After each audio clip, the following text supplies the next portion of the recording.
চিপাঝাৰত কেউট সন্মিলনৰ পাথৰীঘাট শাখাৰ দ্বিবাৰ্ষিক অধিৱেশন মুকলি সভাত অংশগ্ৰহণ ND24ৰ মুখ্য সম্পাদকৰ নিৰ্দিষ্ট বক্তা হিচাপে অংশগ্ৰহণ কৰে ৰাজদীপ বাইলুং বৰুৱাই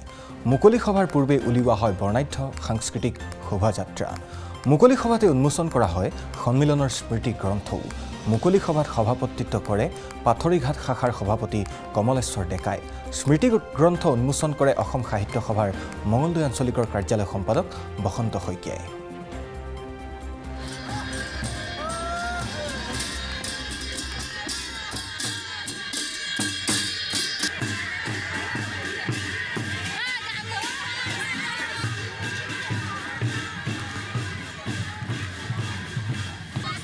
সাংস্কৃতিক শোভাযাত্ৰাৰ কিছু দৃশ্য চিপাঝাৰত কেউট সন্মিলনৰ পাথৰীঘাট শাখাৰ দ্বিবাৰ্ষিক অধিৱেশন মুকলি সভাত উপস্থিত থাকে ND24ৰ মুখ্য সম্পাদক ৰাজদীপ বাইলুং বৰুৱা নিৰ্দিষ্ট বক্তা হিচাপে উপস্থিত থাকে ৰাজদীপ বাইলুং বৰুৱা আৰু মুকলি সভাৰ পূৰ্বে উলিওৱা হয় বৰ্ণাঢ্য সাংস্কৃতিক শোভাযাত্ৰা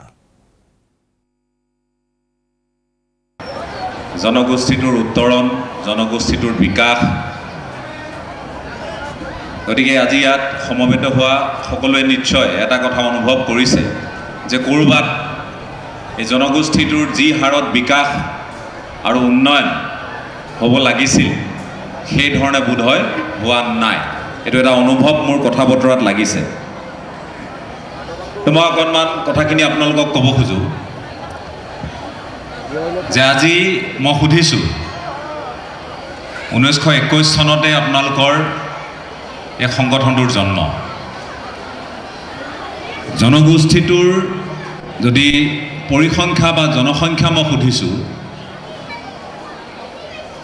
কোনোবাই কৈছে 30 লাখ কোনোবাই কৈছে 60 লাখ মই এটা কথা অন্তত আপোনালোকক ক'ব পাৰোঁ টানি অনুৰোধ জনাব পাৰোঁ প্ৰায় 100 বৰ্ষ গৰকিলে এটা সংগঠনে এই সমাজখনে আৰু আজিলৈ আমি নিজস্ব জৰীপ চলাব নোৱাৰাটো এইটো বৰ মই ভাবোঁ বৰ দুৰ্ভাগ্যজনক জৰীপ নিজাববীয়াকৈ জৰীপ যে কোন জিলাত কিমান মানুহ আছে এই জনগোষ্ঠীটোৰ যেতিয়া আপোনালোকে দাবী উত্থাপন কৰিব পৰিসংখ্যাই কথা ক'ব আজি অসমত বহু সংগঠন আৰু এই ভুলটো কেৱল কেউট সন্মিলন বা কেউট জনগোষ্ঠী সংগঠনে কৰিছে তেনে নহয় উজনি অসমৰ ফালেও বহুকেইটা সংগঠনে কয় আমাৰ জনসংখ্যা ইমান কোনোবা এটাই কয় 50 লাখ কোনোবা এটাই কয় 60 লাখ কোনোবা এটাই কয় 30 আমাৰ আজি প্ৰথমতে সভাখন উদ্বোধন কৰিছিল অসম সদৌ অসম কেউট সন্মিলনৰ সভাপতি সন্মানীয় ডক্টৰ বসন্ত ৰাজদেৱ তাৰপিছতে তাৰ নিৰ্দিষ্ট বক্তা ভাষণ অলংকৃত কৰিছিল সন্মানীয়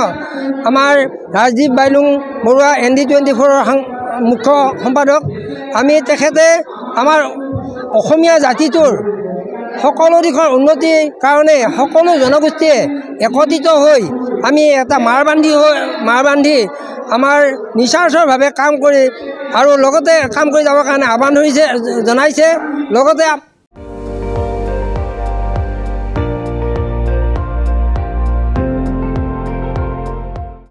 আপুনি চাই আছে ND24 সৰ্বশ্ৰেষ্ঠ নহয় সৰ্বোত্তমৰ দৌৰ